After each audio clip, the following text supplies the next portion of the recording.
So we have a question that asks us to write a program that shows the following pattern, which starts by 1 and ends up with 1, 2, 3, 4. So we have to go to our dev C++ compiler and write our code. So first of all, we're going to write our first header file, which is #include IOString. Then using namespace std. Then on the next line we're going to type int main, then our curly brackets, and then write return 0.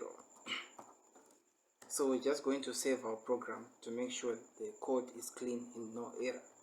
So click this run and compile, and we're going to name our pattern program here. Let's say a T pattern.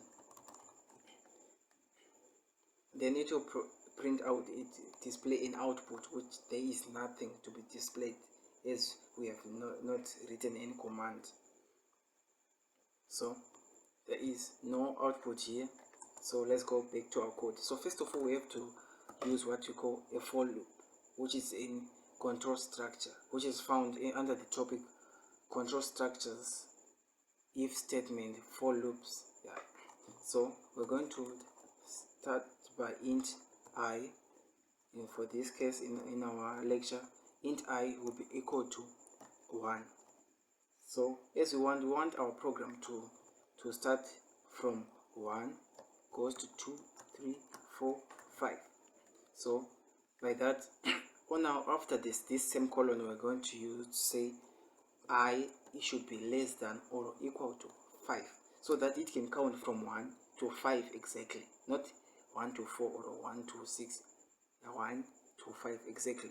So this is the part where the program increments from 1 to 5 by adding 1 plus 1, 2 plus 1, and the program goes on. So we're going to open our other curly bracket, and we are going to type in another for loop statement, which will be displaying these guys, which will be displaying this 1, this 2, this 2, 3, this 2, 3, 4. So let's go back to our program. So there we have we are going to type in int k should be initialized to 1. Then after the semicolon, we are going to say k should be less than or equal to what? We should be less than or equal to I. That means every time the I changes to 4, our k will be less than 4. Every time our I changes to 3 or 1 or 0, it will take that value from this part of the for loop statement. So after that, we are going to increment k by 1, which is k. Make sure it should be small letter k, because our C++ is case sensitive. So k plus plus, which will be k plus 1. So on this part of our code, we're going to print out something to the screen. What are we going to print out?